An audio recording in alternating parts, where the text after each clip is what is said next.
पास channel को subscribe करना मत भूलिए, बेल आइकन प्रेस कीजिए। अगर आपको हमारी वीडियो पसंद आए उसे लाइक और शेयर जरूर कीजिए। कि 5 साल तो उनकी गवर्नमेंट को मुसलसल हो गया। पहले पीडीएम के वजीर आजम थे, अब वो 2.5 साल से 5 बजट दे चुके हैं। तो उन्होंने कितने साल हुकूमत करनी है? क्या उन्होंने 10 साल हुकूमत करनी है, 8 साल करनी है, 7 साल करनी है? क्या यानी उनका प्लान है? और क्या इसी तरह करते जाना है? तो उससे तो कोई उम्मीद पैदा नहीं होगी। मेरा पहला क्वेश्चन ये है। बिस्मिल्लाहिर्रहमानिर्रहीम, अस्सलाम वालेकुम। तो जी नाजरीन, अगर गवाही मिले अपने घर से तो वो गवाही को तकरीबन मोतबर ही समझा जाता है। तो अब हम आपको एक बात सुनवाते हैं।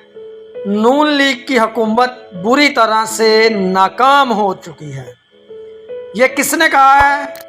ये कहा है जी सुहेल वड़ाइच साहब ने। पता नहीं कि वो ये बात दुरुस्त कर रहे हैं या उनकी पेमेंट मुबैना तौर पे रुक गई है। अच्छा जी, वो कहते क्या हैं पहले वो सुनते हैं।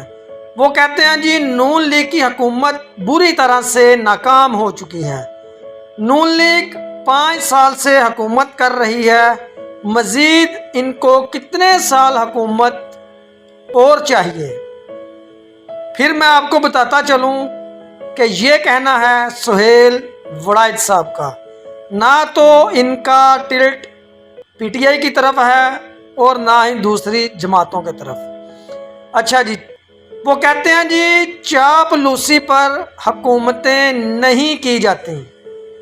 अब सुहेल वड़ाइच साहब से सवाल तो ये बनता है कि सरकार इसका उसका उसकी तुम नाम क्यों नहीं लेते?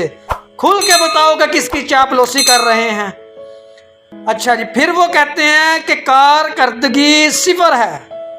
तो सरकार, जब आपका मंसूर अली खान साहब ने इंटरव्यू किया था तो वो तो आपको ये कह रहे थे, लेकिन आप तो उसकी तावीलें दे रहे थे कि ये सिफर जो है इसके साथ एक ज़रूर लगेगा, ये 10 या 100 भी हो सकती है। अच्छा जी, फिर कहते हैं कारकर्दगी सिफर है, हालात बद से बदतर होते जा रहे हैं। फिर बताता चलूं कि आप भूल ना जाएं, ये कह रहे हैं सुहेल अहमद वड़ाइच साहब। अच्छा जी, अब हुकूमत को बदलना नागुज़ीर हो चुका है। सुबहान अल्लाह, माशाअल्लाह, सुबहान अल्लाह। जनाब, अब इनसे ये पूछे कि ये जो आप मंसूर अली खान के प्रोग्राम के अंदर जमहूरियत के अलाप जो है ना वो राग रहे थे और आपकी रालें टपक रही थी जमहूरियत जमहूरियत करके, तो बताएं कि अब कौन से इलेक्शन आ रहे हैं जिसके अंदर नून लीग को हराने के बाद कोई दूसरी हुकूमत बनाई जा सकेगी? आपने इसका तो कोई जिक्र ही नहीं किया। तो मुअद्दबाना गुजारिश है कि इसका जिक्र ज़रूर करते जाएं ताकि लोगों की ये कन्फ्यूजन दूर हो सके कि ये लोग किस तरह से चेंज किए जाएंगे। तो जी नाज़रीन, आपको ये वीडियो कैसी लगी कमेंट के अंदर ज़रूर बताइएगा। अपने चैनल को सब्सक्राइब कीजिएगा। मुझे दीजिएगा इजाज़त इसी बात के साथ। अस्सलाम वालेकुम।